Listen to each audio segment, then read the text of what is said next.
আমাদের দরকার, নির্বাচন অবশ্যই লাগবে, তবে সেই নির্বাচন বিগত সময়ের গতানুগতিক নির্বাচন মতো হবে কোনোভাবেই এই যে আমরা ডেমোক্রেটিক রিকনস্ট্রাকশনের কথা বলছি এটা কখনোই বাস্তবায়ন সম্ভব নয়। আমার পুলিশ বাহিনী still now under control by, যেটা এই সরকারের একজন অ্যাডভাইজার প্রকাশ্যে বলেছেন মিডিয়াতে, আইন উপদেষ্টা, যে পুলিশ বাহিনীর 80% সদস্য এখনো ছাত্রলীগের। তার মানে পুলিশ বাহিনীর যদি 80% মেম্বার ছাত্রলীগ থেকে উঠে আসা হয়ে থাকে, আমি সরকারকে প্রশ্ন করতে চাই এই 1 বছরে ওই ছাত্রলীগের কতজন সদস্যকে সরিয়েছেন? আশা করি সরকার বা সরকারের দায়িত্ব সেটা উত্তর করতে পারবে না। এই প্রশাসনের দায়িত্বে কারা হয়েছে? যেমন 2018 এবং 24 সালের ইলেকশনে তারা দায়িত্ব পালন করেছেন। ওই সময় যারা ইউরো ছিলেন তারা কিন্তু আজকে ডিসি, ওই সময় যারা ওসি দায়িত্বে ছিলেন তারা কিন্তু এখনো বহাল তবিয়তে রয়েছে। এখন আপনি পূর্বের সেটআপকে জারি রেখে আগামী জাতীয় নির্বাচনের কল্পনা করবেন, চিন্তা করবেন, এটা কিন্তু সম্ভব না। এই জন্য এই যে সংস্কারের কথা বারবার বলা হচ্ছে, কেন এটাকে আমরা একটা প্রাইম কনসার্নের আকারে দেখার চেষ্টা করছি, কেন এটাকে এতটা আমরা অগ্রাধিকার দিচ্ছি, এটা কিন্তু আমাদের ভাবতে হবে। দেশটা আমাদের সবার। এই বিপ্লব করতে গিয়ে প্রায় 1500 মানুষ জীবন দিয়েছেন, রক্ত ঝরিয়েছেন।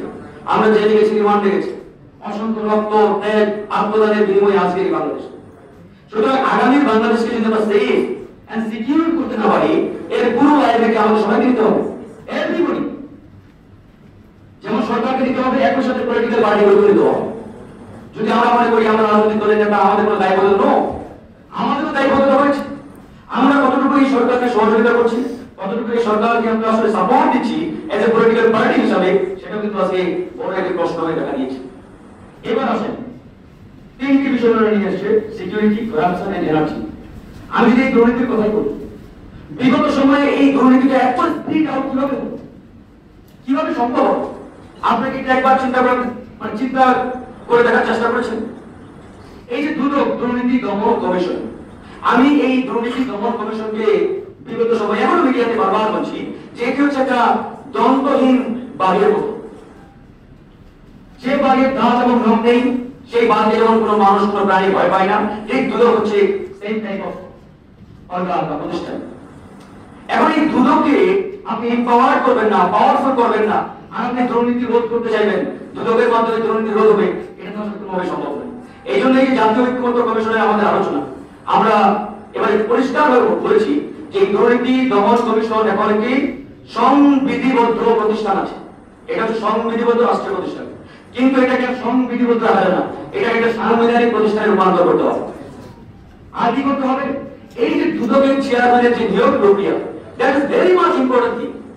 এটা নিয়ে অনেকেই কথা বলতে চাই না। বিগত সময়ে আমরা দেখেছি যখন পলিটিক্যালি দুদকের চেয়ারম্যান নিয়োগ হয়, আপনার কি মনে হয় ওই দুদক যে পলিটিক্যাল পার্টি পাওয়ারে আসবে তার এগেইনস্টে একবারে স্বচ্ছভাবে কোন দুর্নীতির অভিযোগে তারা তদন্ত করবেন? কোনোভাবে সম্ভব না। এটা প্রমাণিত। সেই জায়গা থেকে এই যে সাংবিধানিক এবং সংবিধিবদ্ধ প্রতিষ্ঠানগুলোর নিয়োগ প্রক্রিয়া, এই নিয়োগ প্রক্রিয়া নিয়ে আমরা এই জাতীয় ঐক্যমত্য কমিশনে ধারাবাহিকভাবে আলোচনা করছি। এখন আমরা একটা কাঠামোগত সেইপে নিয়ে আসছেন তারা। এখন এটা নিয়ে ইতিমধ্যে আবার আরেক সেটা বের হয়েছে, যেটার বাস্তবায়ন প্রক্রিয়াটা কি হবে।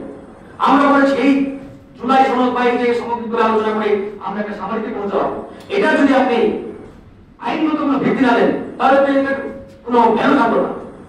দীর্ঘ 1-1.5 মাস আলোচনা করেন, ঘন্টার পরে ঘন্টা, আইনি কোনো ভিত্তি নেই, বাস্তবায়নই করতে না পারে, তাহলে এটা কোনো মায় হয় না। এটা আইনগত ভিত্তি দিয়ে এই জুলাই সনদকে প্রাতিষ্ঠানিক রূপ দিয়ে আগামী জাতীয় নির্বাচন এই জুলাই সনদের আলোকেই করতে হবে।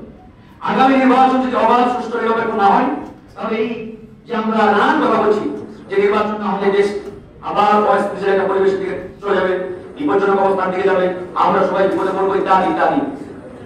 যদি ওই ভূতা রকিব মার্কা নির্বাচনের মাধ্যমে কেউ আবারও ক্ষমতায় আসে, তাহলে সেই কন্ডিশন, সেই অবস্থা কিন্তু আবার তৈরি হবে। তার মানে নির্বাচনই একমাত্র সলিউশন, নির্বাচনই একমাত্র সমাধান, এটা আমরা বিশ্বাস করি না। নির্বাচন অবশ্যই আমাদের দরকার, নির্বাচন লাগবে, প্রাইম কনসার্ন, বাট নির্বাচনটা যাতে অবাধ, সুষ্ঠু, ফ্রি এন্ড ফেয়ার হয়, তার জন্য নির্বাচনের যে প্রি কন্ডিশন, যে পূর্ব শর্তগুলো রয়েছে, সেগুলো দিকেও আমাদের মনোযোগ দিতে হবে।